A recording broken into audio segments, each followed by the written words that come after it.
improve as based to how we cover and how we write our report. Because looking at what we see the same thing, but at the end of the day, when we go down to write our story, sometimes you find some discrepancies here and there. That said, the media also will be keen, and Kenyans will be keen to see how after this we do carry ourselves, because at the end of the day, you have had America talk about it, many countries, but they have to rely on the media, because if we don't show it, if we don't write it, if we don't present it out there, no one will know exactly what is happening in the country. And still on the same, and I think this is something that we can have a discussion on, an interesting read written by a journalist talking about the presidential petition. Raila Odinga has been a perennial petitioner when it comes to this, and that person is arguing no matter how this goes, either his way or not, he will be credited in fighting the fight and actually trying to solidify our democracy. I don't know how Wakili Gisore you view this, but at the end of the day, despite his hits and misses, because he's had some wins and some losses as well, is that he has enabled Kenya to be a democratic country, and also single out some of the things, because in 2017, what the Apex Court talked about are some of the things that we have been able to implement in our 2022 politics. And at the end of the day, win or lose, we still be credited in solidifying our democracy. Sorry. I think, Bentro, I want to thank you for raising that issue about Raila Amolo Odinga. Raila Amolo Odinga is one person who has serious temerity for democracy, if I might say that, because look at the man, look at his journey. This man has been in prison, came out, fought for the 1992 liberation. That succeeded. We appealed Section 2A, and then turns back and joins Moi's government, and then turns to throw Moi's government out, or his choice, giving rise to another liberation, whereby we had change of power. Then fast forward, we come to the 2005 referendum, where he had to actually leave government and champion our cause towards liberating Kenyans through a new constitution, which had dragged on for too long. So we saw his hand in all this process. We saw it in 2007, when the election went sideways. He was able and willing to share the government, as opposed to contrary views, which were telling him you shouldn't share anything, you won. If he was somebody bad, he could not have reneged on that. He actually stands out as a statesman and says, Kenya first. I choose Kenya. I fought for this because I love Kenya, because I want to see a better Kenya. So if sharing the government with Moi Kibaki is something which is going to give us prosperity, is what I will do. And that happened. We ended up having the 2010 constitution, which is very robust, which we are enjoying. He has actually even gone in to bolster that particular constitution by going to court severally to test the limits, to actually be able to portray that this constitution has got to be tested to every end, so that we can be able to have a better country. In 2013, he was in court. He lost. And I said, okay, we will obey. Come 2017, he actually succeeded. He succeeded in the petition, and he ended up joining government, or having a handshake for purposes of Kenya.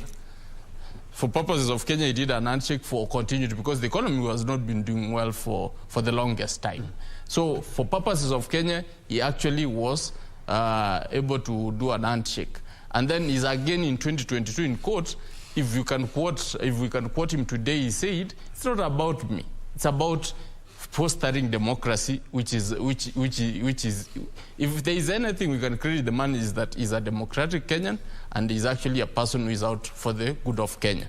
And that in itself embodies a man who has done much more than any other president, because nobody has been able, amongst the presidents who have led Kenya, you've not seen anybody stand strongly for Kenya.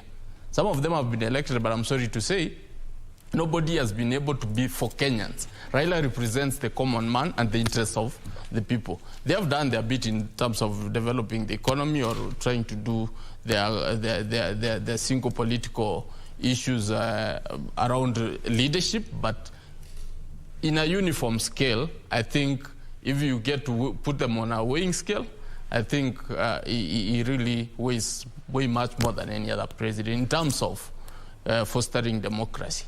Mm-hmm. Now, Gisore, thank you for that in regard to, how we have covered. And we have seen quite sensational headlines, as you've said there, but we need to remain factual. As your colleague there has given us a 7 out of 10, giving us room for improvement. Indeed, we will work on that. But now let's find out what is happening within the Central Business District. Statistics indicate that 85% of workstations are domiciled within the CBD. Now, being September the 5th, we are joined by Hibak Sayed from CANCOM there. We can say it's the center of CBD to just bring us up to speed with what is happening as Kenyans await that particular ruling. Hibak, hi. How are things from CANCOM? Thank you, Regina Manyara. We are at the Central Business District and we're just trying to gauge what exactly is happening, especially here at the capital of Kenya, Nairobi City. We have a few people, a few businessmen, boda riders, who are just trying to get their daily means as we wait for the Supreme Court ruling. A few minutes to 12. If we could just have your opinion, sir, on what exactly you've seen. The Supreme Court is about to give a very important judgment today. Unaona vipi biashara yako imekuwa vipi na umeonaje town iko leo? Let me start by saying that my name is Dudhiman. I'm the CEO of Dudhiman Show, and I'm so much glad and happy to have this opportunity with you guys. God bless you so much for doing an amazing job.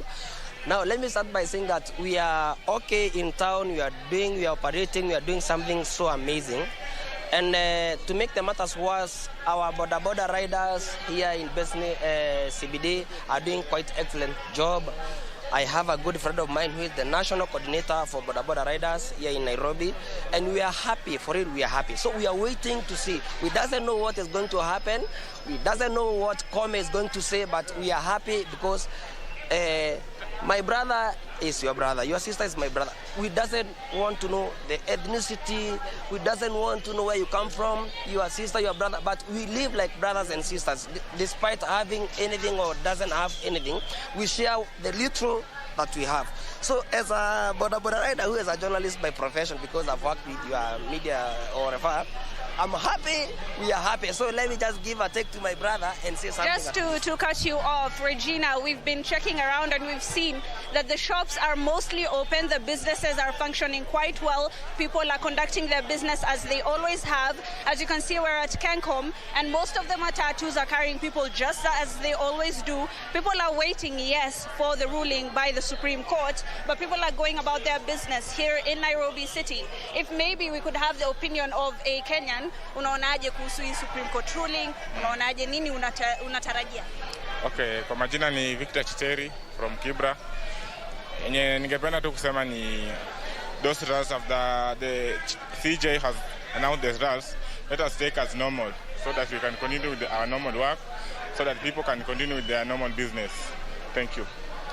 Well, I'm going to have to give it back to you, Regina. We're still going to be traversing Nairobi City, and maybe we'll go to another street within the Central Business District and to just see what exactly happens as the day progresses and as the judgment comes. Back to you in studio, Regina.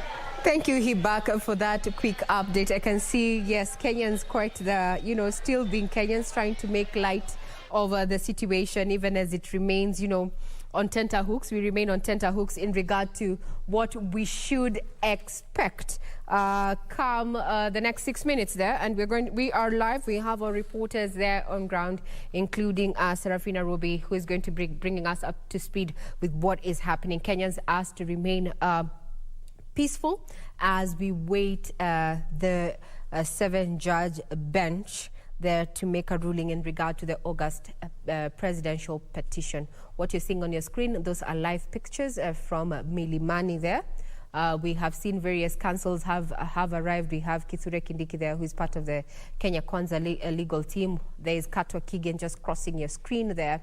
further ahead there, we are also having other counsels who are either have been representing the respondents or the petitioners there, all looking calm. At the end of the day, we have there has to be peace and justice going forward.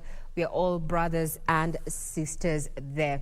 Now, I'd want to hand it over, rather take it to back to you, Troy, there. We were talking about the performance and the conduct of the media during the election, and even at the point where we are right now, focusing on the presidential petition. And from Hibak Said's link there, you can see there's a Kenyan there who has introduced himself as Nduthi Man. And what I am actually proud of is that during this particular election, we did not have an issue of, sensation, so to speak, with the Githeri man aspect and such. We did not see this. We kept it to matters of fact. And I would want to say, let's toot our own horn as a media fraternity there. But it was a light moment to try and see that there was a gentleman behind Said Hibak there, calling guys to tell them, hey, you need to watch us. You need to watch us from KBC Channel 1. I'm live. Well, we also want to welcome your feedback. You can get us on Twitter on KBC Channel 1. But before we get to read what you have to say on Twitter and the expectations, we want to take you down to Kibra, where we're joined by my colleague Irene Mchuma Odim to bring us up to speed with how things are looking like in Kibera. Good afternoon.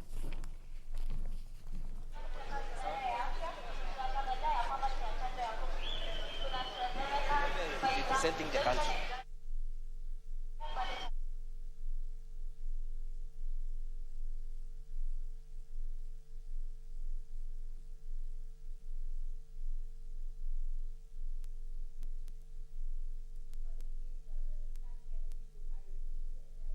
Get the sound corrected, we'll be getting back to you. We are domiciled in various parts of the country just to keep tabs on what is happening as we await the much anticipated verdict on the presidential petition of August 2022 there. Security has been beefed up. A communication was made to Kenyans, especially who are operating within the central business district. Various roads were closed, including Gong Road there at the junction of NHIF there, as well as, some motorists redirected not to use the Haile Selassie Avenue there to just try and keep crowds out of Milimani there, where the 7-judge bench is going to be giving its ruling.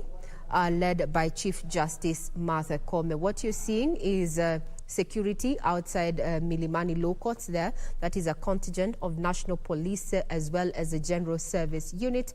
And inside there, we're seeing a council made up of, various, there you go, we have Soweto there. Council Soweto there. You can see her, she's already there. I would want to know what's going on through the minds of the lawyers there, both for the petitioner and the various respondents there, who over the last 2 days have exuded confidence that they're going to be carrying their day, or rather their prayers are going to be carrying the day. In the next 1 minute, we are expecting the 7-judge bench there. We are seeing Feroz there, Luigi, as engaging Professor Githu Muigai and the legal counsel there, Governor-elect, that is James Orengo. Quite camaraderie there, transpiring between the senior counsels there. So, as we say, it's all in a day. It's all in a day when it comes to matters of litigation, and that there are no permanent enemies. But we asked that Kenyans remain peaceful, and justice, we hope, is going to be served in this particular matter. Yes, that. Is enough. Look at the pictures on your screen.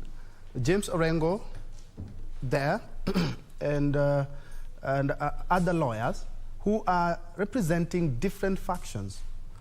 And they're all seated together, they make fun together, they argue it out, they sweat it out together, and maintain the peace. That is exactly what should be happening, not only in that court, but in the Republic as well.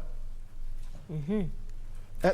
Before we crossed over to Irene, we were talking about how despite the fact that he has had some hits and misses in presidential petition, is that he has been able to bolster our democracy in regards to electoral matters. And I would like to pick Shadrach's mind on the same, is despite that Raila has won and lost some of the petitions, he has actually helped the electoral system in the country. That was an interesting read. I was reading from a journalist as well.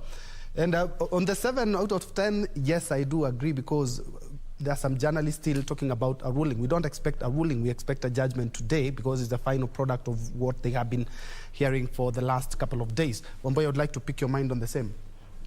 Well, there is a lot to admire from the two gentlemen who have been, entertaining us with this presidential dispute.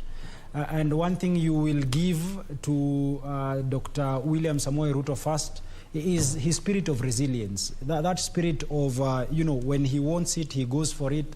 I mean, that is something admirable from his humble background. That is something that you will have to admire and acknowledge. On the other hand, you must acknowledge the kind of contribution that the Right Honorable Raila Amolo Odinga has given us as a country. So many things. I mean, the laws that we currently enjoy have we actually enjoy them largely because of the contribution he has made, the kinds of pain he has had to go through. You speak of the multi-party, us becoming a multi-party democracy in the year 1990s. I mean, that is his contribution. His fight against the Moi utilitarianism, I mean, that is his contribution. Most of us have studied to an extent, and we appreciate the jurisprudence that has been created by Right Honorable Raila Amolo Odinga. When you go to school, some of the things that lecturers teach is the jurisprudence that has emanated from the 2013 jurisprudence, which if Raila Amolo Odinga had not desired to go through that route, if he had not paid the security of cost of 1 million and paid the filing fees of 500,000 shillings, probably we will not have learned or gotten an opportunity to understand the law deeply the way we have understood it. Then, champions are actually made from people who try. Sometimes they fail, because if you do not try, there is no likelihood that you will ever succeed, you will fail. But his failure in the year 2013 did not in any event discourage him from trying our democracy through the court processes. So that in the year 2017, we saw him participate in the elections, we saw him challenge the elections, the election results, so that the win that he got in the year 2017, and of course his refusal to participate in the process because of the referee. So whatever the outcome that we will get, if it is a repeat of the elections, then it will be a gift to Right Honorable Raila Amolo Odinga, because we do not expect that he will be running in the year 2027. I mean, if age is anything to go by. In any event, even with probably a repeat of the process, it does not necessarily mean that it is a loss to Dr. William Samoei Ruto. No, it does not mean it. It only means that probably this is just but his dream that has been deferred, so that he will have another opportunity, probably in the next or within the 60 days that are set in law, and even probably even in the future. I mean, Right Honorable Dr. William Samoei Ruto is a young man who has a lot of life in himself. I think today he should be turning 55 years of age. Really, he has a lot. Yes. Now, Wamboy, let's get to hear what is happening down in Kibra, where we're joined by Irene Mchuma Odim there to just bring us up to speed with what is going down there. Good afternoon, Mchuma. How are things at Kibera, or rather in Kibera? Regina, good afternoon. We are coming to you live at Kianda area in Kibra constituency. Earlier on, we were at Ayani and Makina areas, and Regina would say it's business as usual to a huge number of residents here in Kibra constituency. However, there are those who are following the proceedings from their screens. This as we wait for the verdict of the Supreme Court. Remember, Raila Odinga, who is the Azimio La Umoja presidential candidate, is also the ODM party leader. And Kibra constituency has time and again given him a back wherever he's making a move politically. And interestingly, Regina, Unlike what many people would anticipate, that many people will remain at home and not go back to the business, is business as usual for many residents here in Kibra constituency. In fact, the shopkeepers, the tailors, the welders are going on with their business as usual. The matatu operators, boda boda riders. Thank you very much. The 7 judges making their way that are about to take their seats. Remember, this particular 7 judges are made up of William Oko, as you can see on your screen, flanked by Njoki Ndongo having a seat, Isaac Lenaola, Smokin Wanjala, Philomena Mwili, who's a Deputy Chief Justice, and Martha. Let's have a listen in.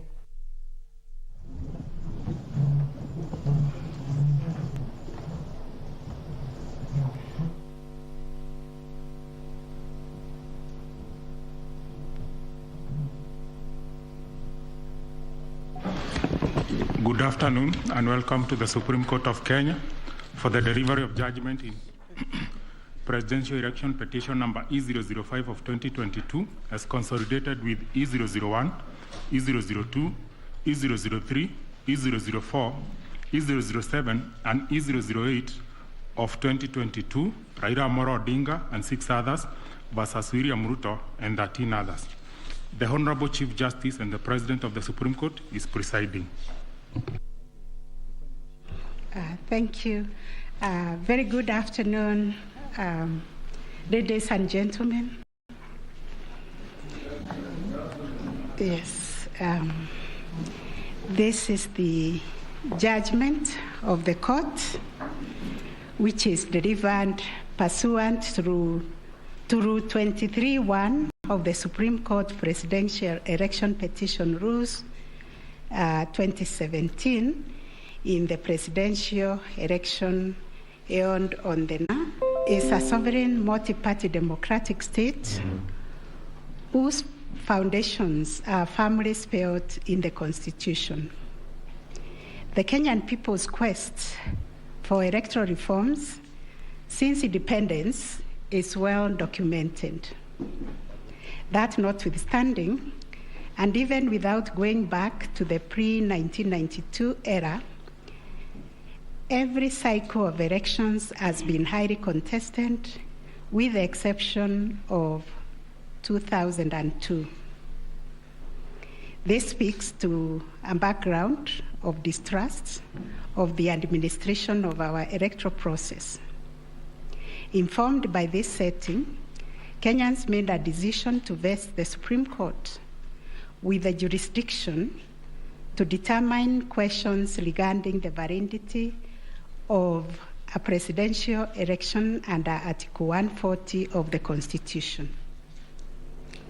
The reactions following the declaration of results of the presidential election of 9th August 2022 shows that the Independent Electoral and Boundaries Commission, IEBC, has not yet garnered universal public confidence and trust in the internal management of the Commission and elections. On the 15th August 2022, 6 days after the general elections were held, Mr. Wafula Chebukati, the chairperson of IEBC, announced the following results. Raila Odinga, 6.942,930 votes, representing 48.85%.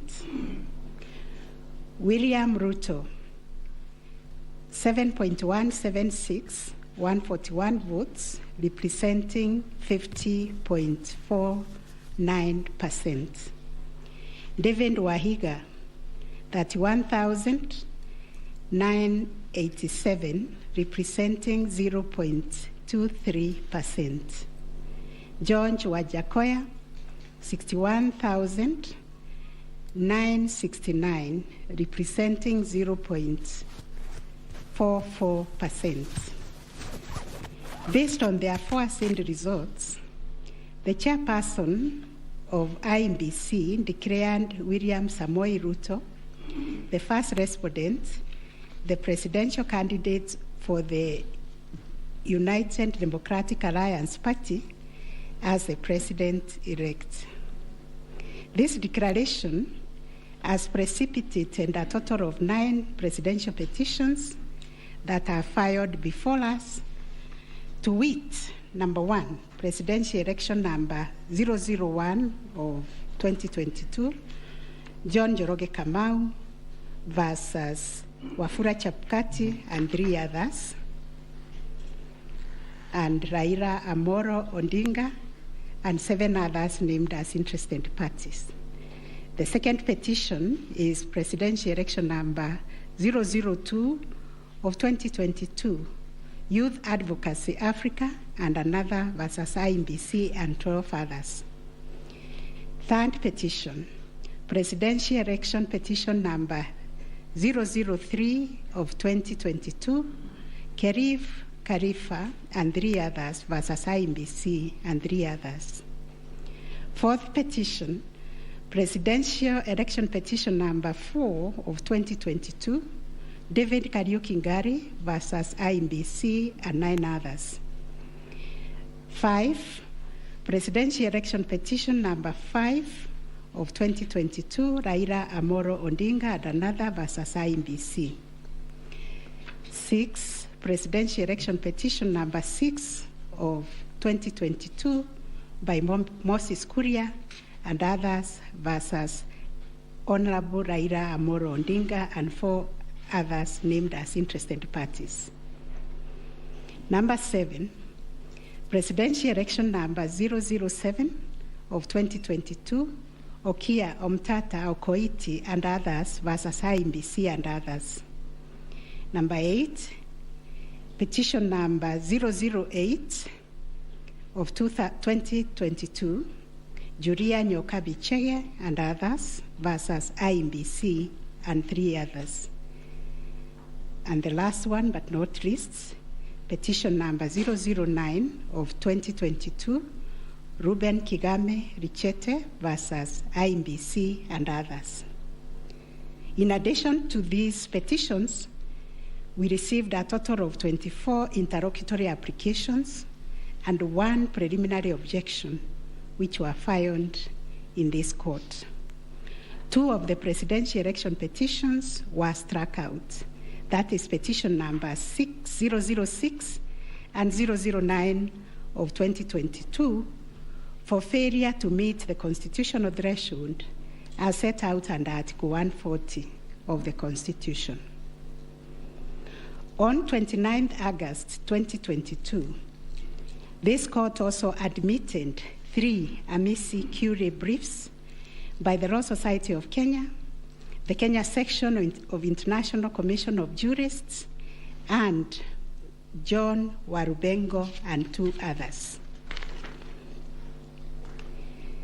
Upon perusing and considering the issues raised in the remaining presidential election petition numbers 001, 002, 003, 004, 005, 007, and 8, the responses and the submissions filed thereto, this court found that all the 7 petitions substantially raised similar issues and sought similar reliefs. Consequently, on 30th August 2022, this court ordered that the 7 petitions be consolidated and designated presidential election petition number 005 of 2022 as the read file. From the consolidated petition, the responses filed and submissions filed by all the parties, the court crystallized the following issues for determination. And those issues are there. We have repeated them several times. I will not read them. Having considered and deliberated upon the consolidated petition, the attendant responses, submissions, and also considering the amici curiae briefs, we now make the following determination on issue number 1, which is whether the technology deployed by IEBC for the conduct of the 2022 general elections met the standards of integrity, verifiability, security, and transparency to guarantee accurate and verifiable results. As noted in the introduction, lack of trust in the electoral system has endured in Kenya for a long time.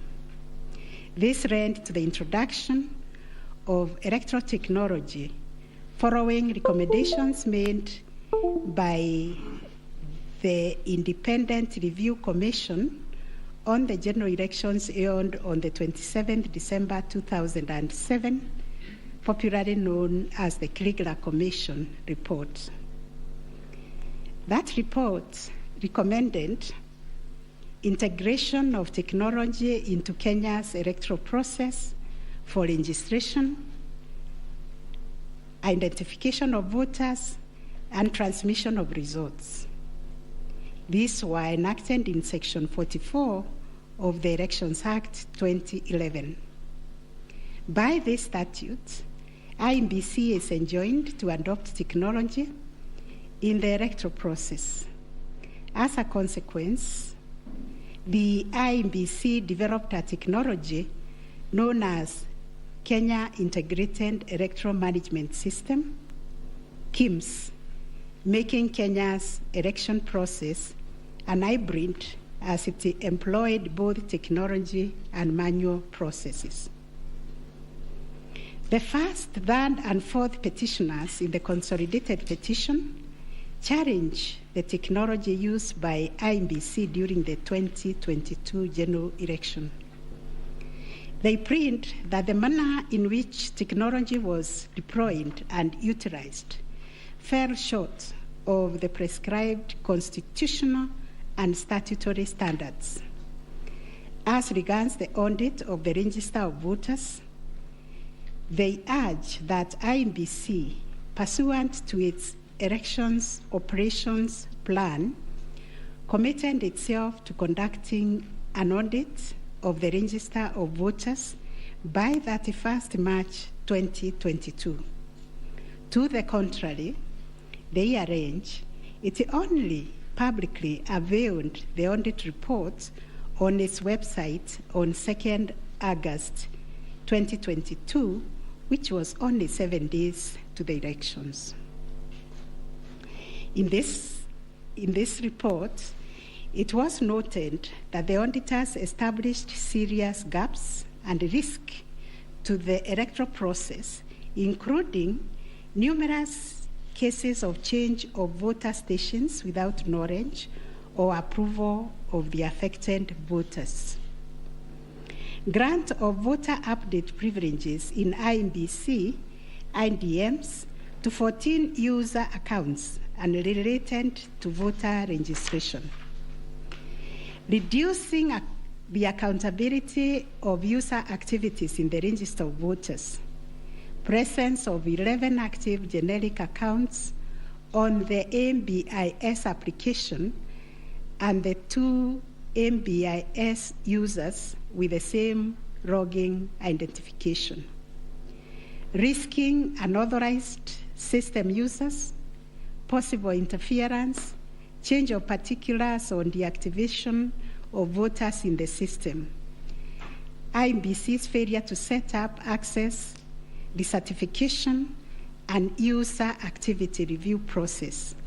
And IEBC was also arranged to have failed to respond to requests by auditors for crucial information.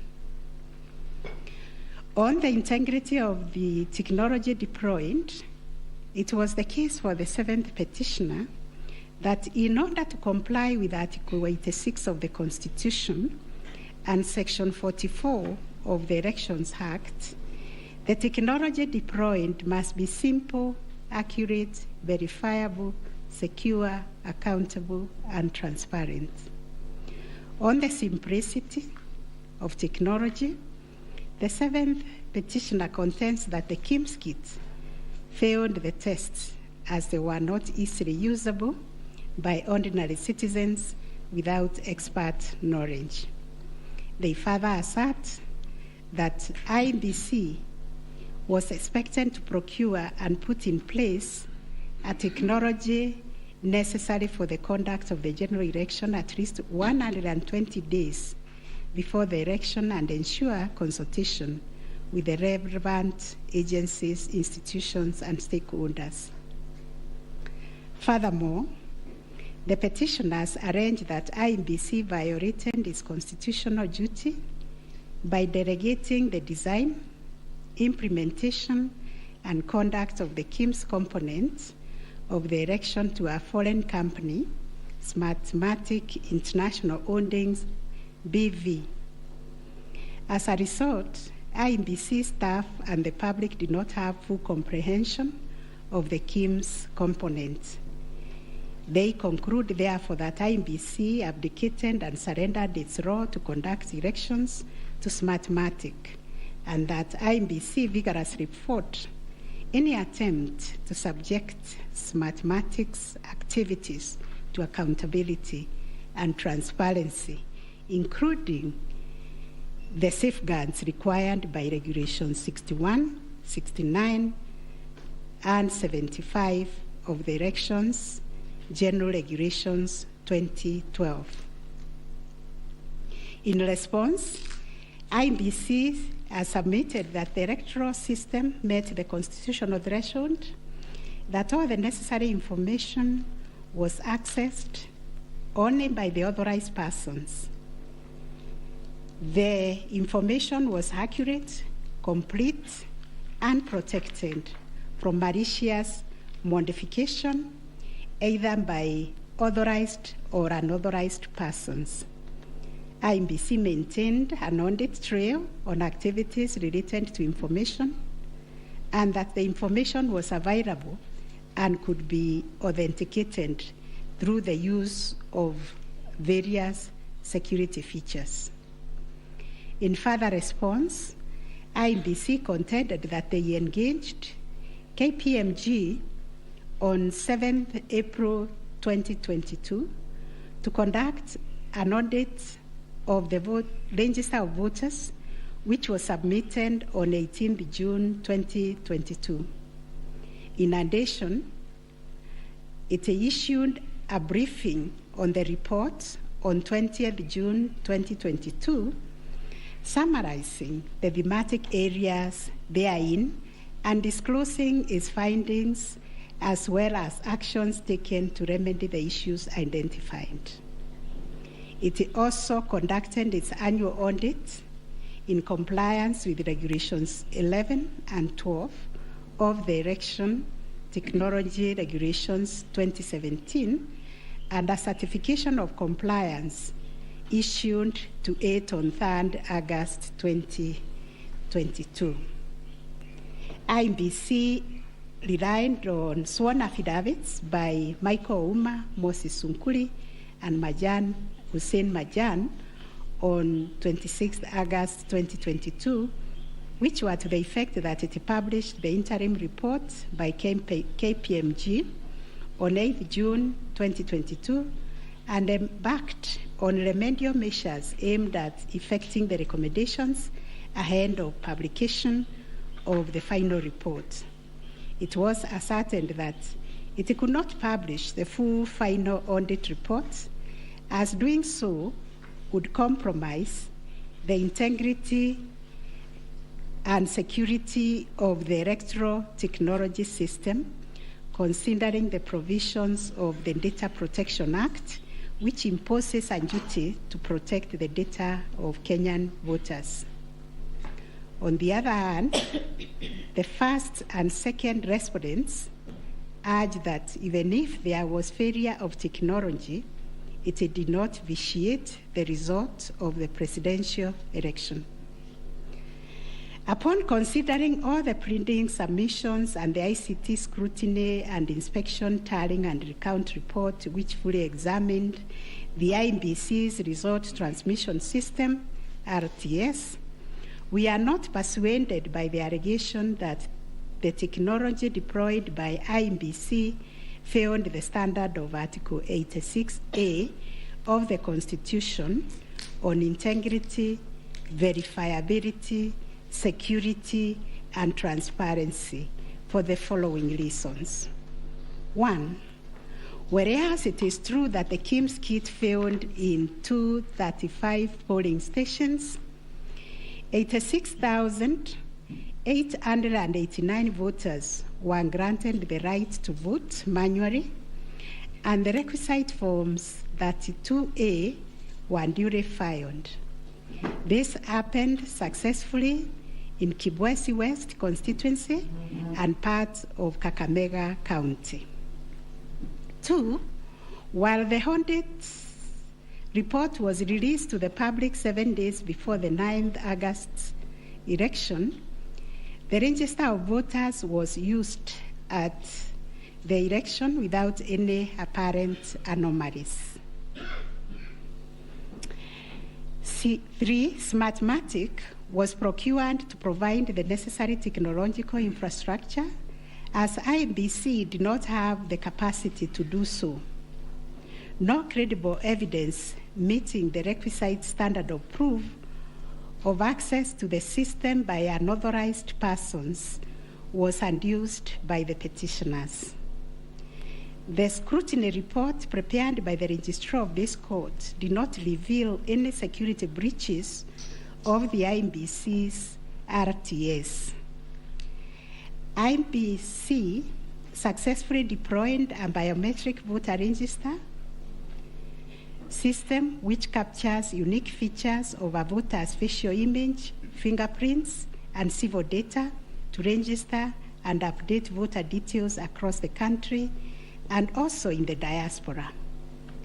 The BVR captures a voter's facial image, fingerprints, and civil data, which features are unique to each of the voter. In compliance with Section 6A of the Elections Act 2011, IEBC opened the register of voters for verification of biometric data by members of the public for a period of 30 days. Thereafter, the register was revised to address issues arising from the verification exercise. KPMG then audited the register, and we are satisfied that the inconsistencies and inaccuracies identified during the audit were somewhat successfully addressed. The second issue was whether there was interference with the up-loading and transmission of Forms 34A from the polling station to the IEBC public portal.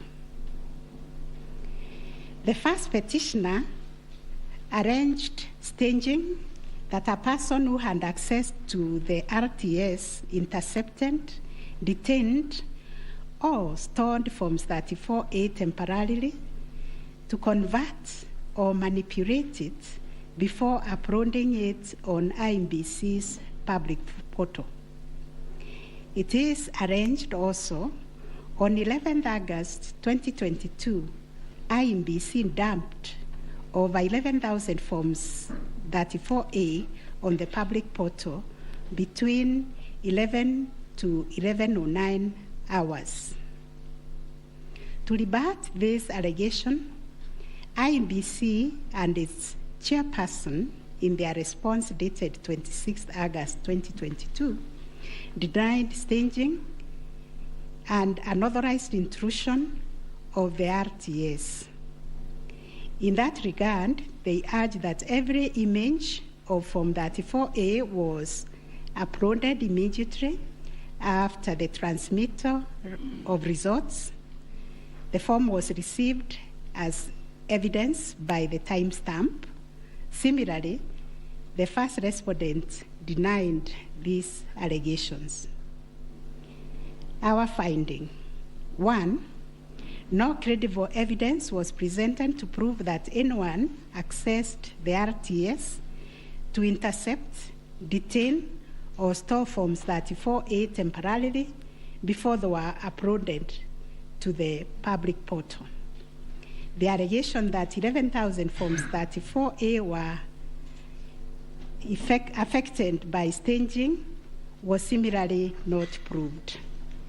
2, the allegation that IEBC, its officials and strangers used a tool to tamper with the Forms 34A before converting them to the portable document format, that is PDF, that eventually appeared on the public portal was sufficiently explained when IEBC demonstrated how KIMS captured and transmitted the image of Form 34A.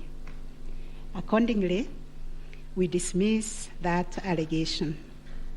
3, during the ICT scrutiny, it turned out that the transmission logs produced in the affidavit of Justice Nyangaya were of no probative value.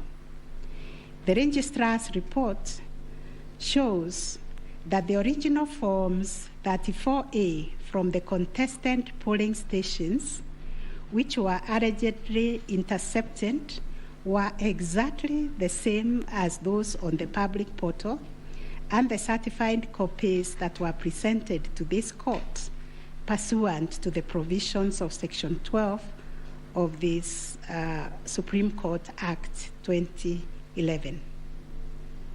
4, regarding the allegation that the integrity of the public portal was compromised, this was disproved by evidence of consistent attributes such as unique timestamps, uniform PDF conversions at the polling stations, correct polling station mapping, and consistent KIMS reporting from verification to transmission of results.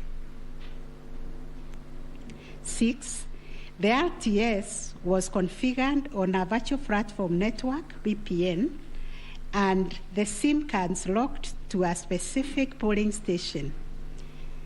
The server was also configured to accept results only from authorized and properly mapped KIMS kits.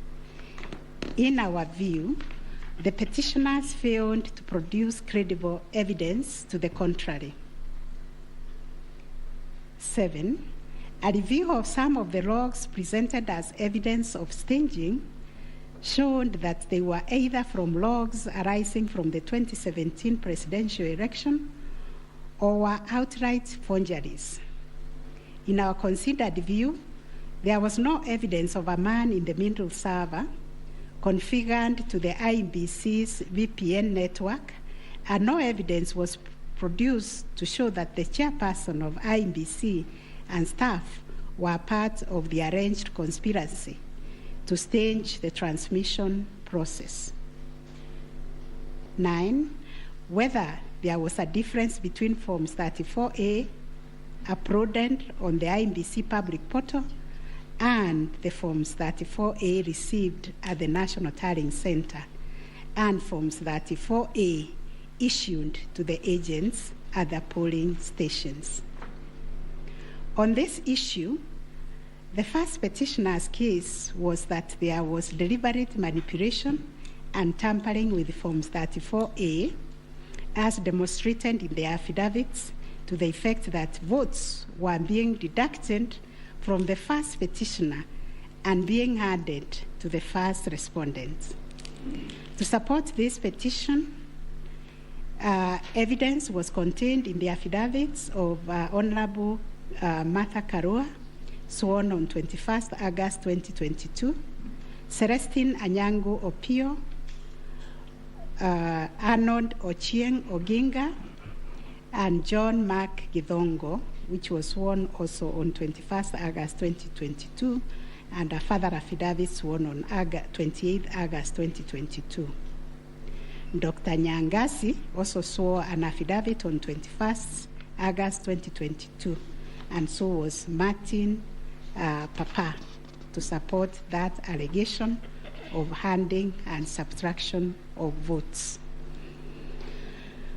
On the other hand, IEBC and its chairperson urged that all Forms 34A transmitted to IEBC portal were not interfered with or manipulated. Further, that the Forms 34A signed at the polling station and issued to the agents were identical to the Forms 34A uploaded on the public portal and delivered to the National Tallying Center at the Bomas. It was contended that in any event, IEBC used the original physical Forms 34A to tally, verify, and declare the presidential election results. This court ordered scrutiny of the forms from the 41 polling stations outlined in the affidavit of Celestine Opio to ascertain the allegation of interference. And this is our finding. 1, there were no significant differences captured between the Forms 34A uploaded on the public portal and the physical Forms 34A delivered to Bomas that would have affected the overall outcome of the presidential election. B, no credible evidence was presented to support the allegation that Forms 34A presented to agents differed from those uploaded to the public portal. The report by the registrar of this court confirmed the authenticity of the original forms in the sampled polling stations.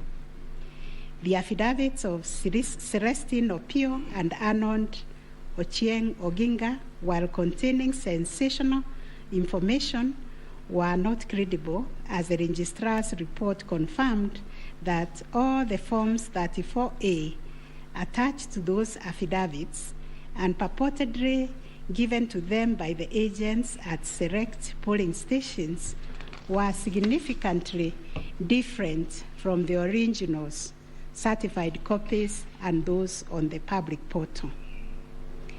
The purported evidence of Celestine Opio and Arnold Oginga, sworn in their respective affidavits, are not only inadmissible, but are also unacceptable. It has been established that none of the agents on whose behalf the forms were being presented swore any affidavit, that there is nothing to show that they had instructed both Celestine and Arnold to act for them. Yet the two have gone ahead to depone on matters that are not within their knowledge. This court cannot countenance this type of conduct on the part of counsel who are officers of the court. Though it is elementary learning, it bears repeating that affidavits filed in court must deal only with facts which an opponent can prove of his own knowledge, and as a general rule, counsel are not permitted to swear affidavits on behalf of their clients in contentious matters like the one before us, because they run the risk of unknowingly swearing to falsehood and may also be liable to cross-examination to prove the matters deponed. We must remind counsel who appear before this court, or indeed before any other court or tribunal, of the provisions of sections 113 and 114 of the Penal Code that swearing to falsehoods is a criminal offense, and 2, that it is an offense to present misleading or fabricated evidence in any judicial proceeding. Section 114 of the Penal Code states, and I quote, "Any person who swears falsely or makes a false affirmation or declaration before any person authorized to administer an oath or a declaration upon a matter of public concern, and at such circumstances that the false swearing or declaration, if committed in a judicial proceeding, would have amounted to perjury, is guilty of a misdemeanor." One of the most serious losses an advocate may ever suffer is the loss of trust by judges for a long time. Such conduct amounts to interference with the proper administration of justice. The contents of the affidavit of John Mark Githongo, which may contain forgeries, are also dismissed for not meeting the evidential threshold. Those averments contain no more than incredible and hearsay evidence. No admissible evidence was presented to prove the allegation that Forms 34A were fraudulently altered by a group situated in Karen under the direction of persons named in the affidavit and video clip attached to it. As a matter of fact, these two affidavits amount to double hearsay and incapable of being proved at each of the rears. We turn to Form 34A for Gacharaigo Primary School, which was sensationally presented by Madam Judy Soweto, advocate, to show that one Jose Camango accessed the RTS and interfered with the result contained therein. This also turned out to be no more than hot air, and we were taken on a wild goose chase that yielded nothing of probative value.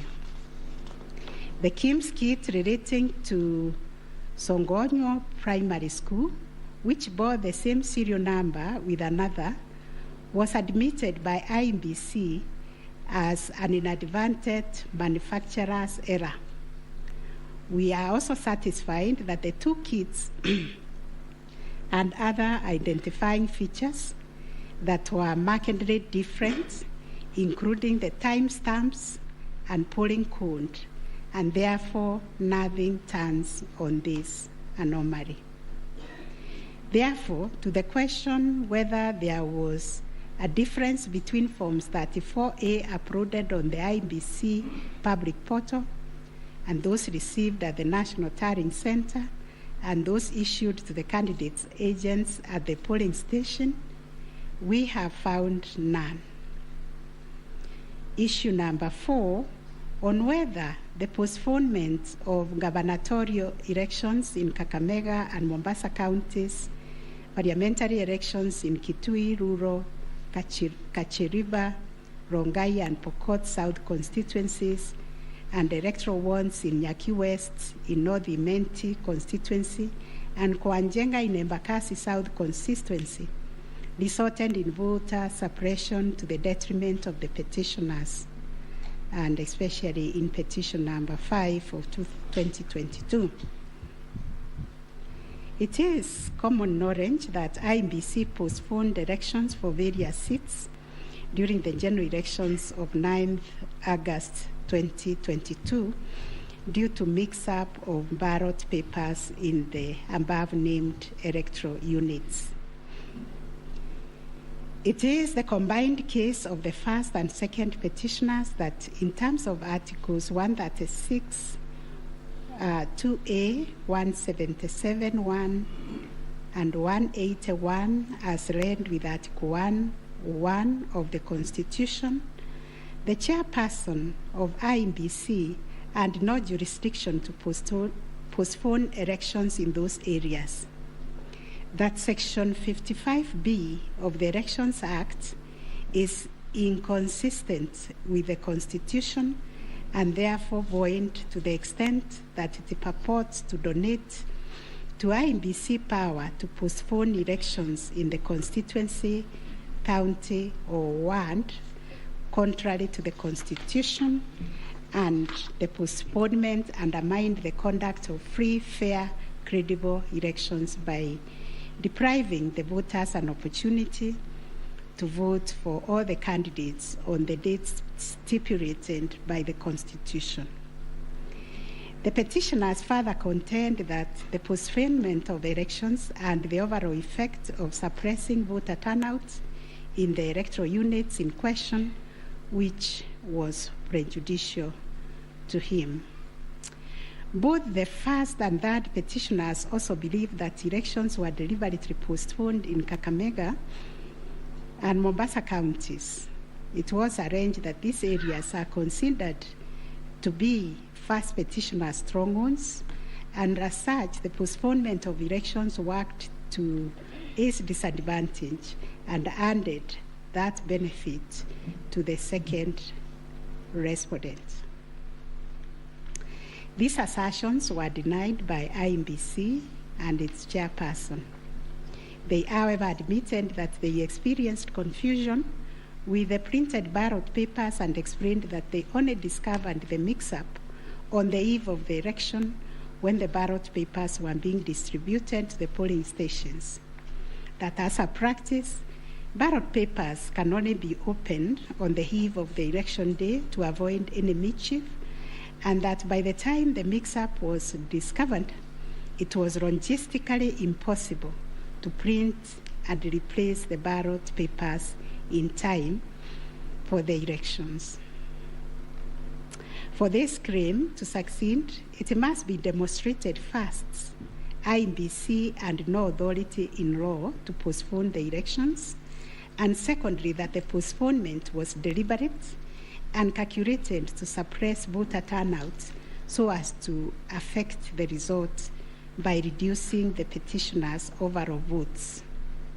We've looked at the provisions of Section 55B of the Elections Act, which provides for circumstances when elections can be postponed in a particular electoral unit, including in cases of emergency. We are therefore satisfied that on the basis of the foregoing provision, the third respondent and the requisite power to postpone election in the constituencies, counties, and wards in question.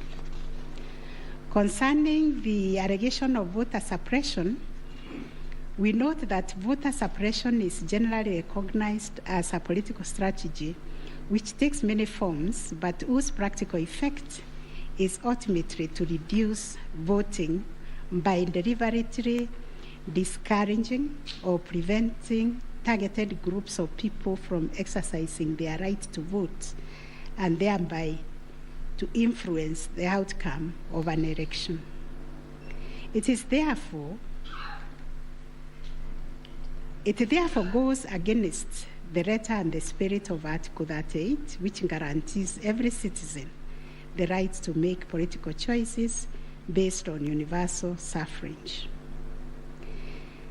As regards this allegation, it has not been shown that by postponing elections in the named electoral units, IEBC acted in bad faith or was influenced by irrelevant factors and considerations. From the explanation tendered, we are satisfied that the postponement was occasioned by a genuine mistake, which in our view could have been avoided had the members and staff of IEBC been more diligent when they went to inspect the templates in Athens, Greece, where the printing of ballot papers was undertaken. In the absence of any empirical data, we cannot find a basis upon which to conclude, as a matter of fact or evidence, that the postponement affected voter turnout, as a consequence of which the first petitioner alone, as a presidential candidate, suffered disadvantage.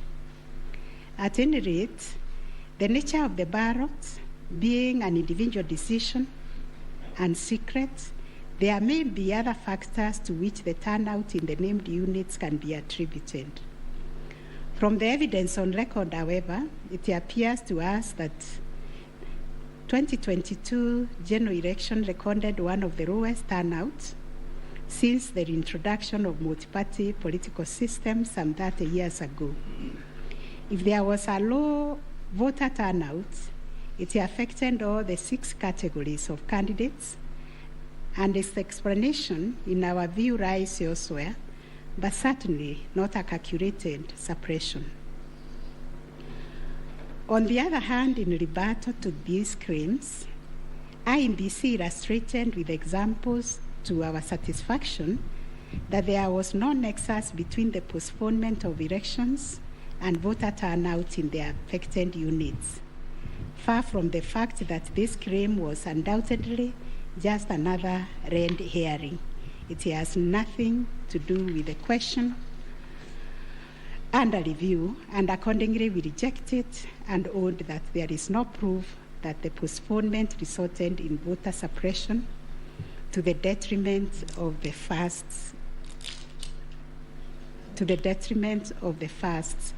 petitioner. Whether there were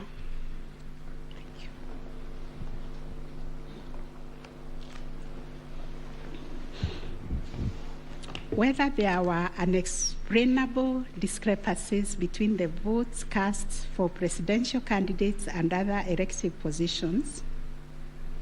Issue number 5. The first petitioner was categorical that there was systemic ballot stuffing in certain counties, mainly in the Rift Valley and central parts of Kenya, where, according to him, a total of 33,208 votes were cast for president only, without corresponding votes for the other elective positions. On the part of IEBC and the chairperson, while acknowledging that indeed in some instances there was vote differential between those cast for president and for other positions, but maintained that they were insignificant, and those instances related to votes by prisoners and citizens in the diaspora who only vote for the president but did not take part in other elective positions. The differential also includes rejected ballot papers and stray votes which do not count as valid votes. The well-established principle that the person who asserts a fact must prove it casts the burden upon the first petitioner to demonstrate that there were instances of ballot stuffing of such a magnitude as to justify the nullification of the presidential election. Ballot stuffing, which is an illegal addition of extra ballots, is a type of electoral fraud aimed at swinging the results of an election towards a particular direction. Not a single document has been presented by the first petitioner to prove systemic ballot stuffing. A figure of 33,208 votes relied on in this claim is based on unproven hypothesis that since the number of votes cast for the president is higher than those for other positions, then, without more, it must follow that there was fraud.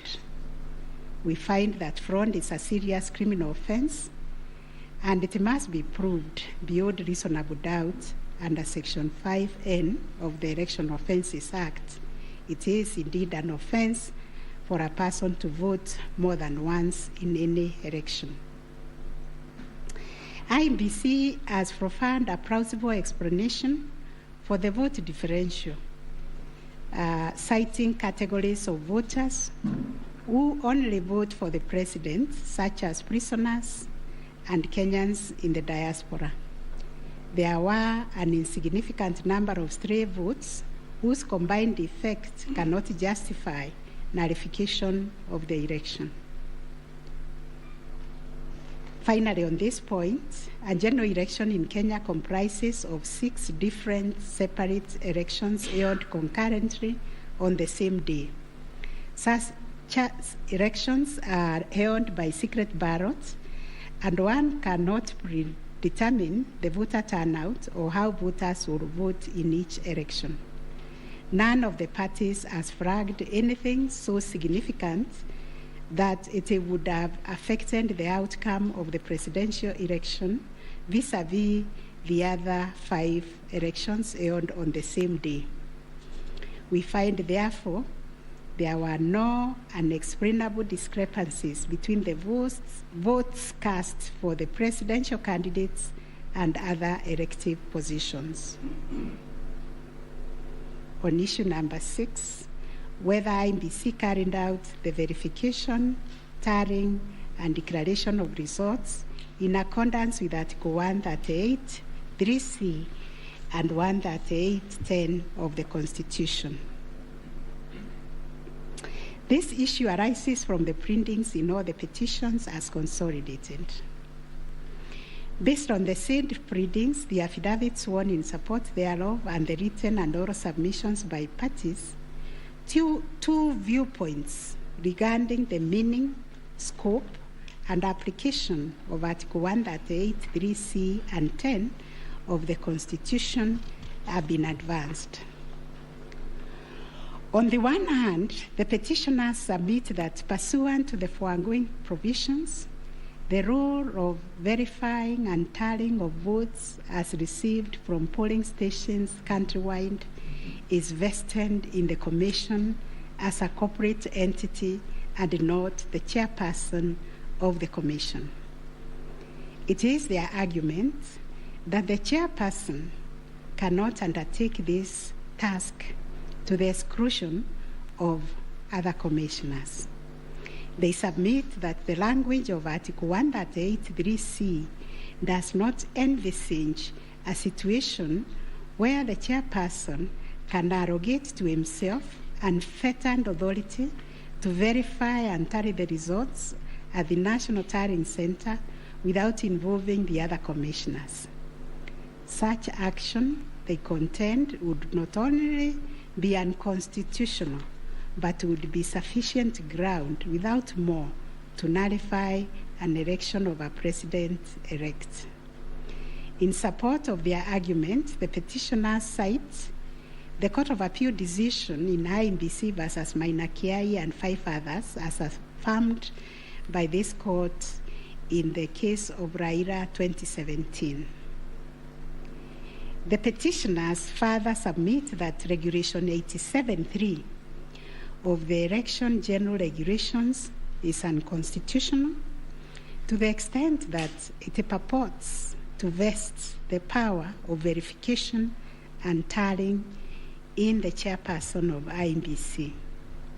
On the other hand, the first, second, and third respondents submit that power to verify, tally, and declare results of a presidential election at the National Tallying Center is the exclusive preserve of the chairperson of IEBC. According to them, there is nothing unconstitutional about Regulation 87(3) of the Elections General Regulations. The said regulation, the respondents submit, makes no mention of commissioners other than the chairperson. At any rate, the respondents argue Article 138(3)(c) of the Constitution does not envisage a situation where it is the commissioners who personally undertake the task of verifying and tallying the results as entered into the thousands of Forms 34A. Such an undertaking would be humanly impossible, they submit. For good measure, the respondents submit that Section 11A of the IEBC Act provides that the chairperson and members of the Commission are responsible for the formulation of policy and strategy of the Commission and oversight. In their view, the Act does not contemplate a situation where commissioners would be directly involved in the verification and tabulation of presidential election results. The task of verification and tallying, as stated by the respondents, is executed by the staff of the Commission under the direction and supervision of the Commission Secretary, who in turn reports to the chairperson. As to whether the chairperson acted unilaterally in verifying and tallying the presidential election results at the National Tallying Center, the petitioners claim that he did. This is what happened. It is the petitioner's case that the chairperson published an illegal Gazette Notice number 4956 of 2022, in which he designated himself as the presidential returning officer, a position unknown in law and the Constitution.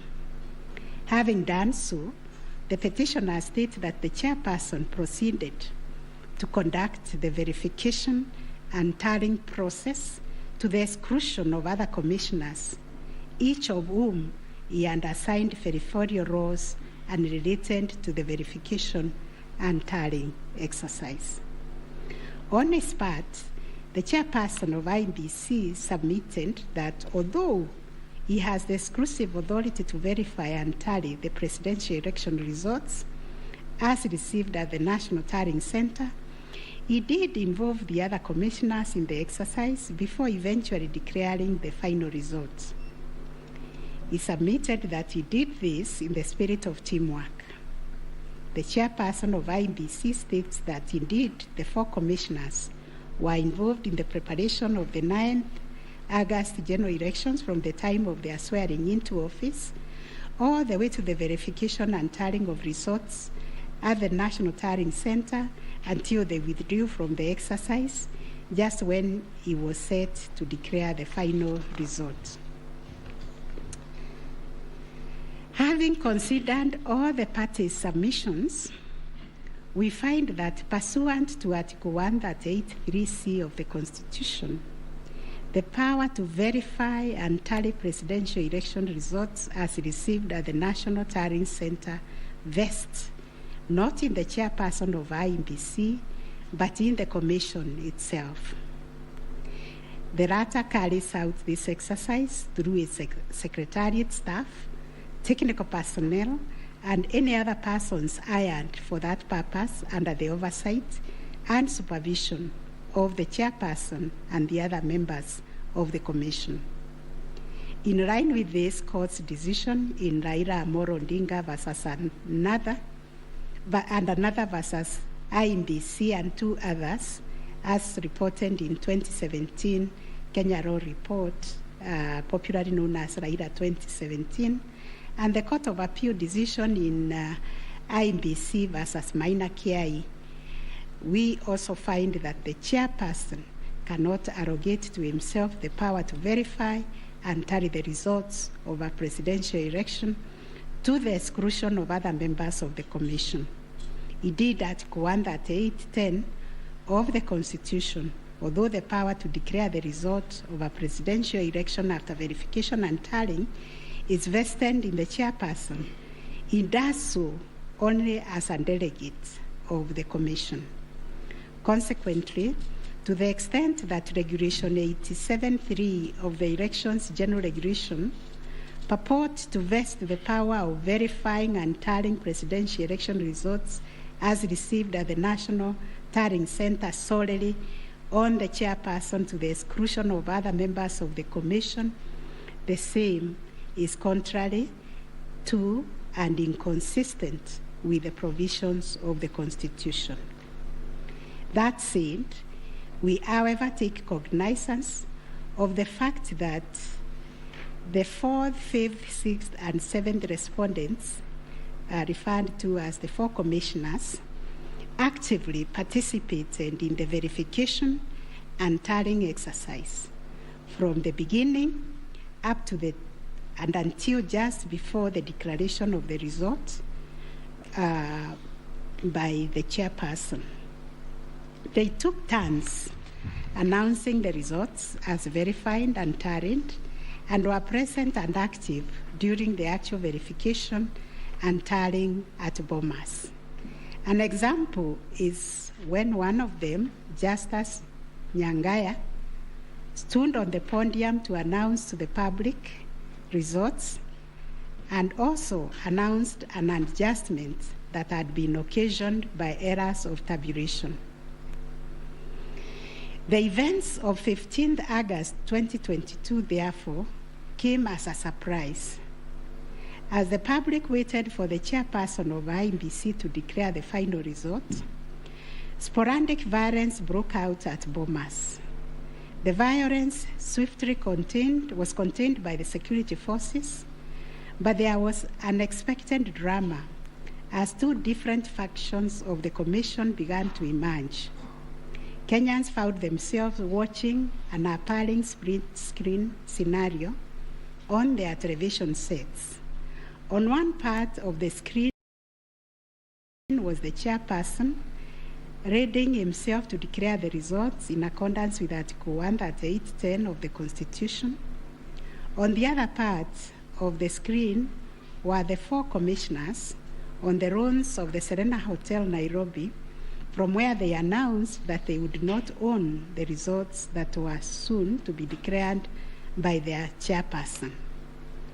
The 4 commissioners informed the public of their rejection of the yet-to-be-announced resorts, terming them opaque due to the manner in which the chairperson had been conducting the verification and tarring exercise.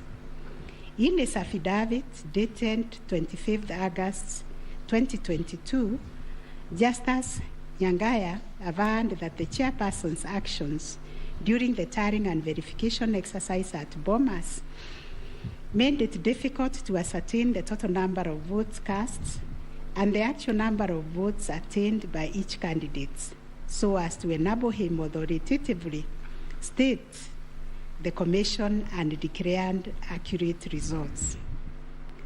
All the petitioners have anchored their arguments for the nullification of the 9th August presidential election in Taharia on the walkout from the Bomas by the 4 commissioners. They contend that by rejecting IEBC's results on grounds of opaqueness of the verification and tallying process, they called into question the credibility of the entire election. They further submitted that being in the majority out of the 7-member commission, their view should prevail and the election should be nullified.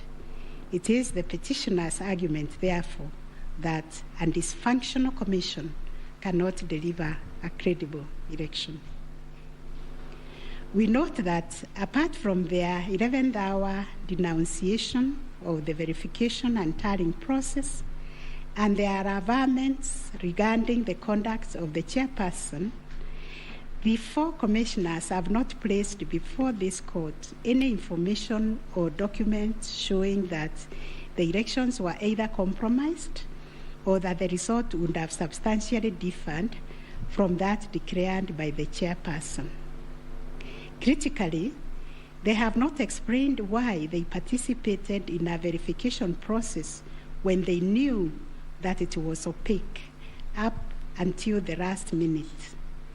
Indeed, at the Serena Hotel press briefing, the 4 commissioners acknowledged that thus far the entire election had been managed efficiently and credibly. The chairperson on his part did not make matters any better by maintaining a stoic silence, even as things appeared to be falling apart. All this, in our view, points to a serious malaise in the governance of an institution entrusted with one of the monumental tasks of midwifing our democracy, an institution that obviously needs far-reaching reforms, of which we shall say more in our detailed reasons. But are we to nullify an election on the basis of a last-minute boardroom rupture, the details of which remain scanty and contradictory between the chairperson of the commission and some of its members? In the absence of any evidence of violation of the Constitution and our electoral laws, how can we upset an election in which the people are participating without hindrance, as they made their political choices pursuant to Article 38 of the Constitution? To do this would be tantamount to subjecting the sovereign will of the Kenyan people to the quorum antics of IEBC. This we cannot do. Clearly, the current dysfunctionality at the Commission impugns the state of its corporate governance, but does not affect the conduct of the 2022 election. In view of the foregoing, we are satisfied that notwithstanding the divisions apparent between the chairperson and the 4 commissioners, IEBC carried out the verification, tallying, and declaration of results in accordance with Article 138(3)(c) and 10 of the Constitution. Issue number 7, whether the declared President-elect attained 50+1 of all the votes cast in accordance with Article 138 of the Constitution.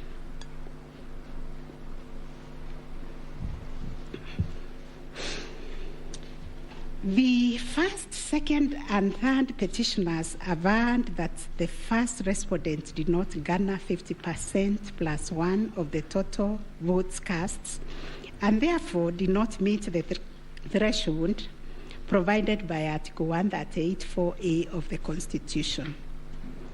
They anchored their claims on the basis that in order to determine whether a candidate has attained 50%+1 of the votes cast, this ought to be calculated based on the total number of votes cast, excluding rejected votes. They argued that 50% of 14,353,165 votes, in their view, were the variant votes cast, which amounted to 7,176,582.77 votes. They therefore contended that by attaining 7.176141 votes, the first respondent did not meet the constitutional threshold to be declared president-elect. Supporting the claim that the first respondent did not meet the 50+1 constitutional threshold was the sixth petitioner. His contention was founded on the backdrop of a press briefing issued by the chairperson of IEBC after the official closure of voting on 9th August 2022. According to the sixth petitioner, the chairperson of IEBC announced that the voter turnout was 65.4% of the total number of registered votes based on the verification of the KIMS kits which were functional during the process of voting. In addition, the sixth petitioner urged that the voter turnout of 65.4% did not include some 238 polling stations where the KIMS kit had malfunctioned, necessitating use of the manual register. It was therefore urged that the minimum number of votes cast could not be less than 14,466,779. Additionally, that this number was bound to increase once the number of votes from the areas that use the manual register were included. The sixth petitioner further claimed that a summation of the minimum number of votes cast and unturned manual votes would represent the actual voter turnout. In challenging the declaration made by the chairperson of IEBC, the sixth petitioner affirmed that the final tally, published in Form 34C, only accounted for 14,326,641 votes cast, including some 113,614 rejected ballots. The sixth petitioner contended that this tally did not factor in some 140,138 votes cast using the manual register. The sixth petitioner computed this number by subtracting 14,326,641 declared votes cast from 14,466,779 generated by the sixth petitioner as representing 65.4% of the voter turnout.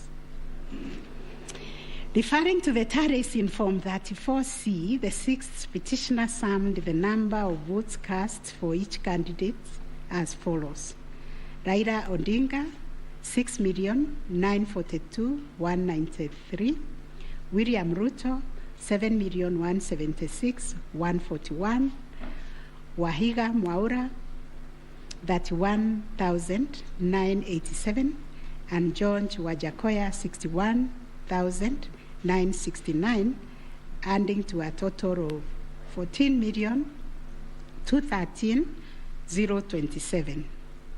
He then added 138,000 arranged to be entered votes, and this yielded a total of 14,353,165 total valid votes, which the sixth petitioner used to compute the percentages garnered by each candidate as follows. William RUTO, according to him, garnered 49.9%, Raila ODINGA 48.3%, Wahiga 0.22%, and Wanjakoya 0.3%. It is on this basis that the sixth petitioner grounded the claim that none of the candidates met the constitutional threshold as set out in Article 138(4)(a). IEBC and its chairperson disputed the sixth petitioner's claim.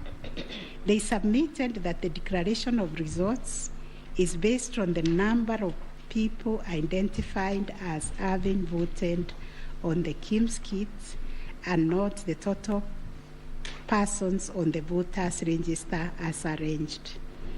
They contended that the final voter turnout, comprising of the voters who were identified through the KIMS kit and those who voted manually, was 64.76% and not 65.4% as arranged by the petitioners. They urged that the announcement error by the chairperson of IEBC on 10th August 2022 was immediately clarified during the same press briefing. And evidence of this correction was provided to this court in an affidavit of the first and second respondents in Presidential Election Petition number 7 of 2022.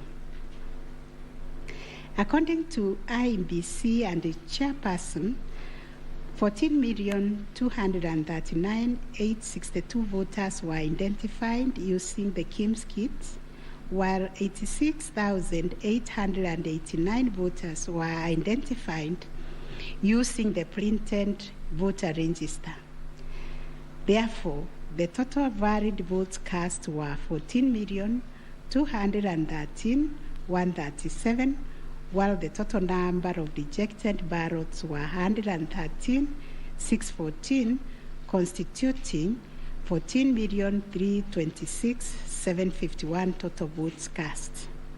They illustrated that the first respondent garnered 7.176,141 votes against 14,213,137 total valid votes cast, yielding a percentage of 50.49 to meet the requisite constitutional threshold for a candidate to be declared president-elect. In the upshot, the percentage attained by each candidate was as follows: Raila ODINGA 48.84%, William RUTO 50.48%, Waiga Mwaure 0.22%, and George Wanjakoya 0.43%. IEBC and its chairperson also submitted that the KIMS kits malfunctioned in 235 polling stations, necessitating the use of the printed voter register. In these polling stations, backup KIMS kits were later deployed for purposes of results transmission. The first respondent, in response to the question of 50+1 constitutional threshold, maintained that he attained the threshold under Article 138(4) of the Constitution as elaborated by the IEBC and the chairperson. This court has considered the differing formulas and threshold arguments presented by various parties to this petition. While the first, second, and third petitioners raised pertinent questions connected to this issue, we shall address them together with those of the sixth petitioner who has addressed and focused on the issue as specifically framed in detail. It must be restated that the case made by the 6 petitioners concerns a data-specific threshold as enunciated under Article 138(4) of the Constitution, that without attainment of which there can be no declaration. This data-specific threshold is what this court declared in John Arun Mwau and 2 others versus IEBC and others. Petitions numbers 2 and 4 of 2017, consolidated, referred to as the ultimate yardstick for determining the winner in a presidential context. In RAILA, ODINGA, and 5 others versus IEBC, petition number 5, 3, and 4 of 2013, this court asserted that rejected ballot papers do not constitute a vote cast to be included in calculating the final tally in favor of a presidential candidate. We are not persuaded by amicus curiae's brief, that is Law Society, who attempted to persuade us to consider our position on this finding. We reiterate that rejected votes cannot be taken into account when calculating whether a presidential candidate attained 50% plus 1 of the votes cast in accordance with Article 138(4) of the Constitution. Similarly, in the same RAILA 2013 case, the court further laid down the parameters of burden and standard of proof in electoral disputes. More specifically, the burden and standard of proof required in disputes challenging the outcome of a presidential election. And this is what the court said, I quote, "In the case of data-specific electoral requirements, such as those specified in Article 138(4) of the Constitution, for an outright win in the presidential election, the party bearing the legal burden of proof must discharge it beyond any reasonable doubt."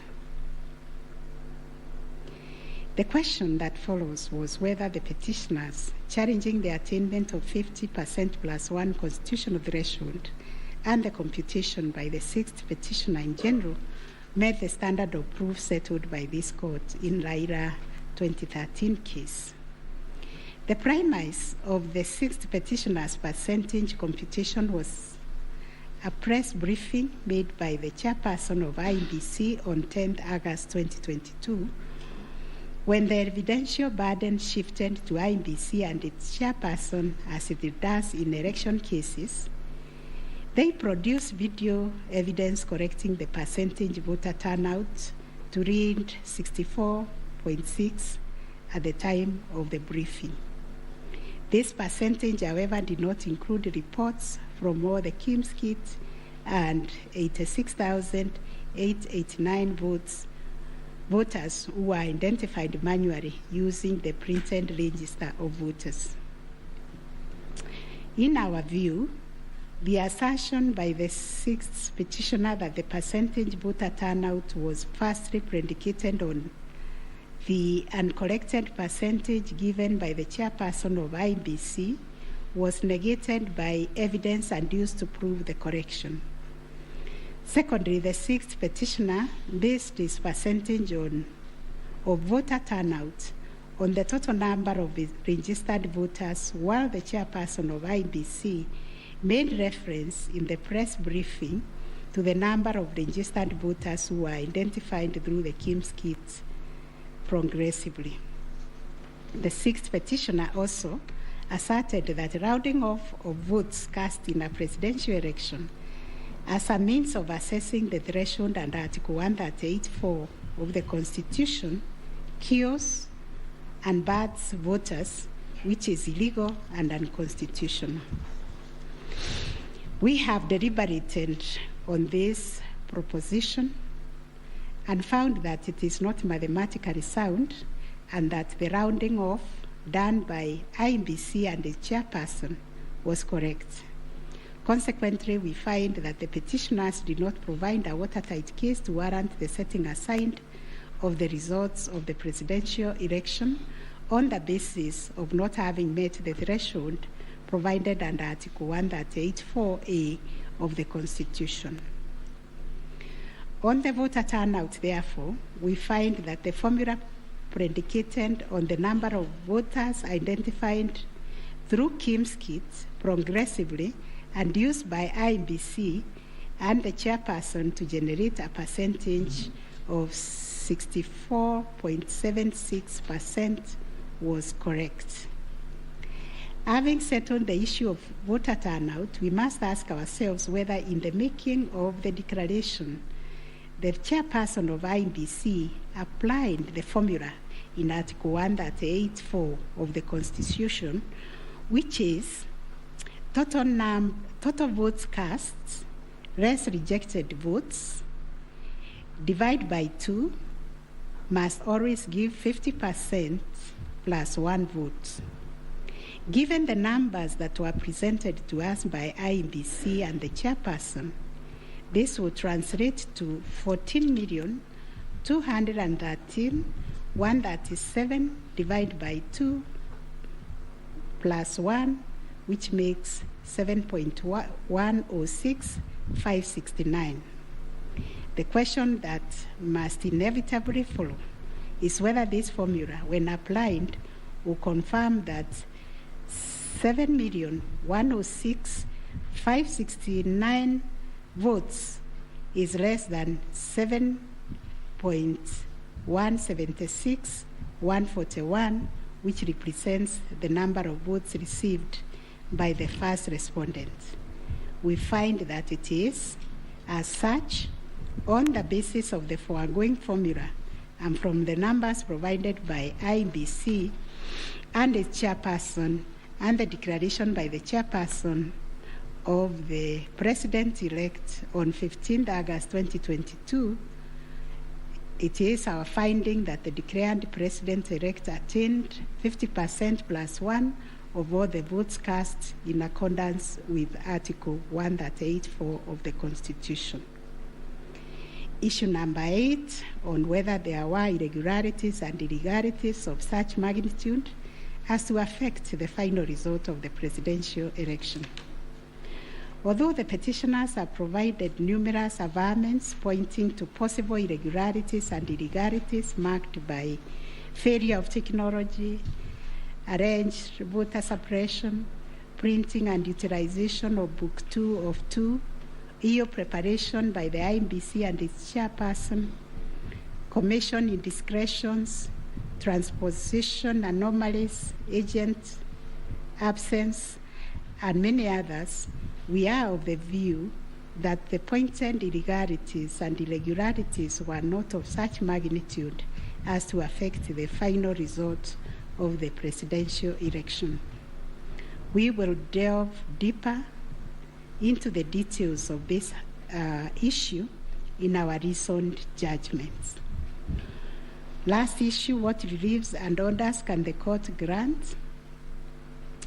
Under Article 163(3) of the Constitution, it is provided that the Supreme Court will have A, exclusive original jurisdiction to hear and determine disputes relating to the election of the office of the President arising under Article 140. And Article 140 provides, I quote, a person may file a petition in the Supreme Court to challenge the election of the President-elect within 7 days after the date of the declaration of the results of the presidential election. 2, within 14 days after the filing of a petition under Clause 1, the Supreme Court shall hear and determine the petition, and its decision shall be final. If the Supreme Court determines the election of the President-elect to be invalid, a fresh election shall be held within 60 days after the determination. In exercising its jurisdiction pursuant to these provisions, the court sits as an election court with a mandate to determine the validity or otherwise of the election of the President-elect. it is clear to us that the jurisdiction of the court is quite circumscribed in terms of the orders or reliefs it can grant following the hearing and determination of the election petition under Article 140 of the Constitution.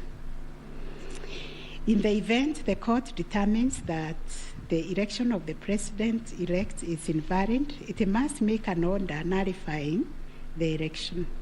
Consequently, it has also to make an order directing IEBC to hold a fresh election within 60 days after the determination. Should the court determine that the election of the president-elect is valid, it shall issue a declaration to that effect. The court has then, as a matter of course, to make an order dismissing the petition with or without cost, as the case may be. In the strict sense, therefore, these are the only orders that the court may make under the Constitution. The court cannot assume jurisdiction that goes beyond the purview of Articles 163(3) and 140 of the Constitution. However, nothing stops the court from issuing orders or reliefs by way of recommendations. Indeed, since 2013, this court has issued many recommendations arising from the determination of 3 petitions challenging the election of the president-elect. The recommendations are meant to improve our electoral landscape and hence aid in the development of our democracy. In this regard, this court has been greatly aided by the contributions also of the amici curiae, and the court places a heavy premium on those briefs that were filed and those which were admitted. The final orders made by the courts. This is a unanimous decision of the court, and we make the following orders. 1, the presidential election petition number E005 of 2022 as consolidated with the presidential election petition numbers E001, 2, 3, 4, 7, and 8 of 2022 are hereby dismissed. As a consequence, we declare the election of the first respondent as president-elect to be valid under Article 143 of the Constitution. This being a matter cutting across the public interest, we order that each party do bear their own costs. It is so ordered. And finally, the court has asked me to also acknowledge, although we'll do it in the long draft, the enormous contribution made by counsel in these proceedings, and also the orderly way the counsel, all the advocates and parties conducted themselves. They remained seated throughout the proceedings. That is the judgment of the court, a unanimous one. We shall issue a media summary to help the media summarize the case. I think that is all. Thank you very much for coming.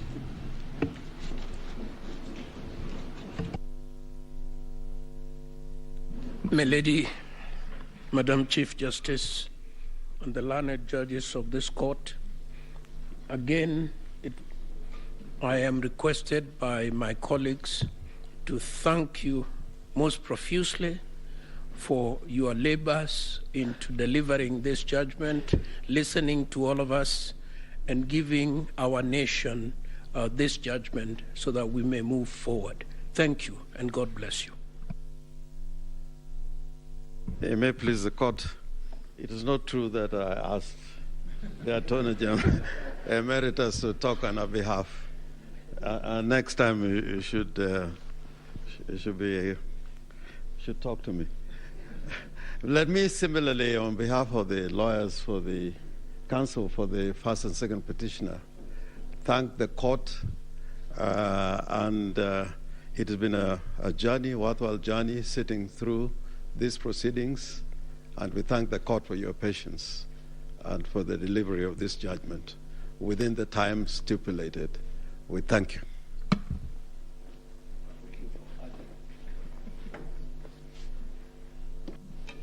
Madam President, members of the court, I wish to request just a couple of minutes for the chairperson of the Law Society of Kenya to make a few remarks in appreciation of the work that the court and Kenyans have done on this exercise, if you allow.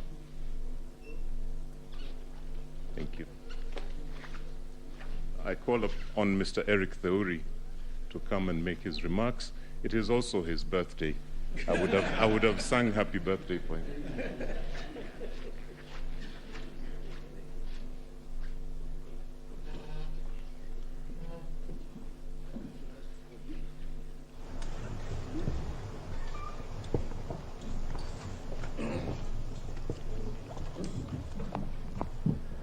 My Lord, the Chief Justice of the Republic of Kenya, the President of the Supreme Court, the Deputy Chief Justice and all the Justices of the Supreme Court, I think it would only be fair that I make my remarks after Counsel for the Respondents, Senior Fred Ngatia, makes his remarks to the court.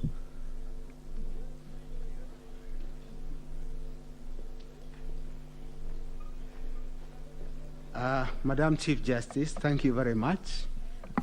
It's so kind for the President to acknowledge that age goes before youth. Mine is to thank the court, to thank my learned friends for the effort we all expended. We thank this court for clarifying certain issues, and we look forward to a less corrosive 2027. Thank you very much.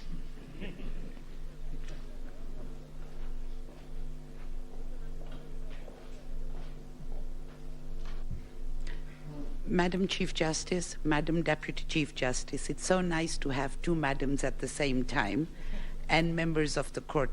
Since there are only men talking, I decided that I should become a woman and talk. It's becoming too much of a male affair in here. But on behalf of I think we were the third petitioner, I wish to thank you, and you've clarified the Regulation 87.4, which I was feeling very passionately about, that it was unconstitutional from what I've heard. But thank you very much for the time you spent, and we do apologize if at times we looked like hooligans. I mean, you have said we behaved well, but we didn't behave as well as we should have. But thank you very much for your time and for delivering this judgment.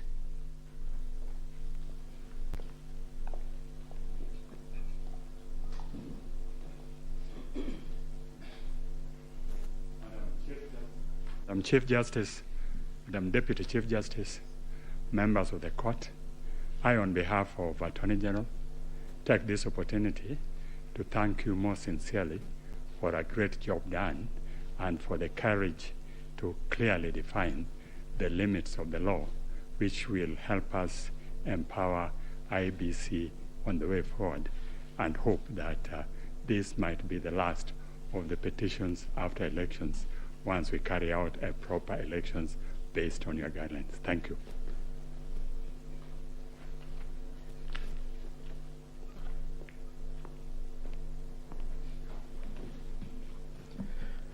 The Chief Justice and the Justices of the Supreme Court, on a light note, my members would be extremely worried if we take the submissions of Senior Counsel Orengo that this should be the end on account of fees.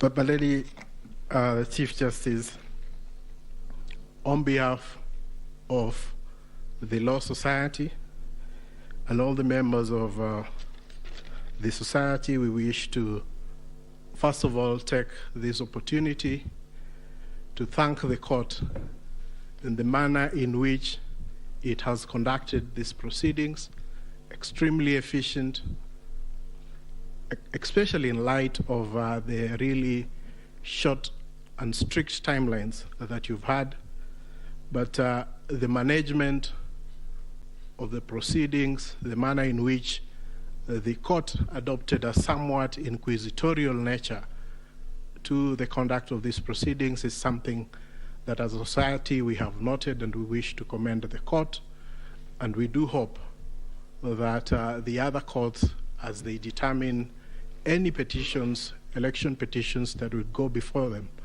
will similarly adopt such inquisitorial attitude, so that we try and really enrich the process that these proceedings intend to achieve. Secondly, I wish to also thank the council, all the advocates who have appeared before you. They have demonstrated extremely high standards of decorum and courtesy, and have also demonstrated a flair for persuasion of the court, including the use of PowerPoints, and of course the now famous Pinky Pinky Ponky mimic. But all that really, I'm sure, has demonstrated, especially to the younger members of the society, how to conduct themselves before the court and how to really prepare a persuasive brief. And we thank all the advocates who appeared before this court for the good work that they have done. And of course, as a society, we feel extremely proud that they have been able to raise the profile of the advocates in this country a notch higher from their presentation. So, my lady and my lord, it's not lost to us that at the end of these proceedings, and once we are able to get your judgment after 21 days, that it is democracy and the Kenyan people who are the winners. The decision today, in a way, validates the choices that were made by the Kenyan people on the 8th of August, and they also help to build confidence in the institutions that manage the elections and the court. We recognize that no country is born as a democracy, and that it is a process, and the process of challenging an election, as has happened before this court, is part of the processes of building confidence within the electoral system. And we thank all the petitioners for choosing to challenge the results before this court. But at the end of the day, Kenya stands tall as a beacon of democracy, and we're very grateful that we've had this opportunity also as a law society to appear before the court and to give an amicus brief which the court has had time to consider. So we thank you and we wish you a good day. I know it has been a long 14 days, but you can rest, and we'll be looking forward to the decision that you deliver within 21 days. Thank you so much, my lady and justices of the Supreme Court.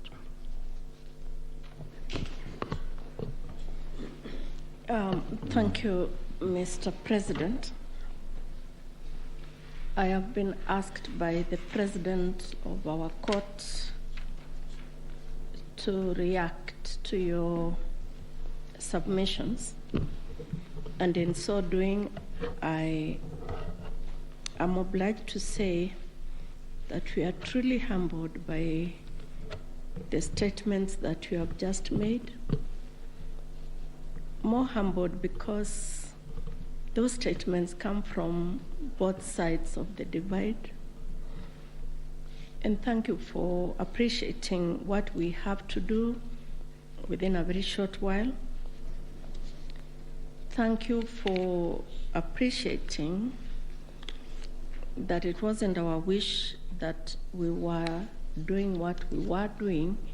We were doing the wish of the Constitution of Kenya 2010, the laws of the Republic, the facts of the cases that you placed before us, and the evidence in rebuttal. We know that, and we have repeatedly said this, the President and I, whenever we have had time to talk to you in other fora, that we are incomplete without this side of the bar. We are incomplete without the advocates. We thank you. We will get opportunity to do that in the main judgment, in the reasoned judgment. But we really appreciate your industry. We were impressed by the submissions you took. And we were impressed, and we said this the last 3 days, I'll tell you something about that in a minute, by how deeply you believed in your clients' cases. That we think is a mark of an extremely grown legal profession, and we ask that you do not bring the bar down. You keep taking it up. In any contest of whatever nature, and even if we say there are no winners and losers, and even if we say that the winners are the Constitution and the people of Kenya, the truth is that some 6 million Kenyans will not be happy today. But that's the nature of the work we do. What we hope, and we hope you can advise your clients and our brothers and sisters that are the Kenyan people, that that is what was expected. One side had to win. One side had to be in total or a great extent of compliance with the Constitution and electoral law than the other side. That's how we saw it.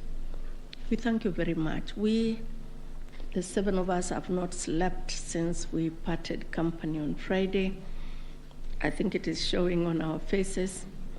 And we thank you that you appreciate that we work under difficult circumstances, especially because of time.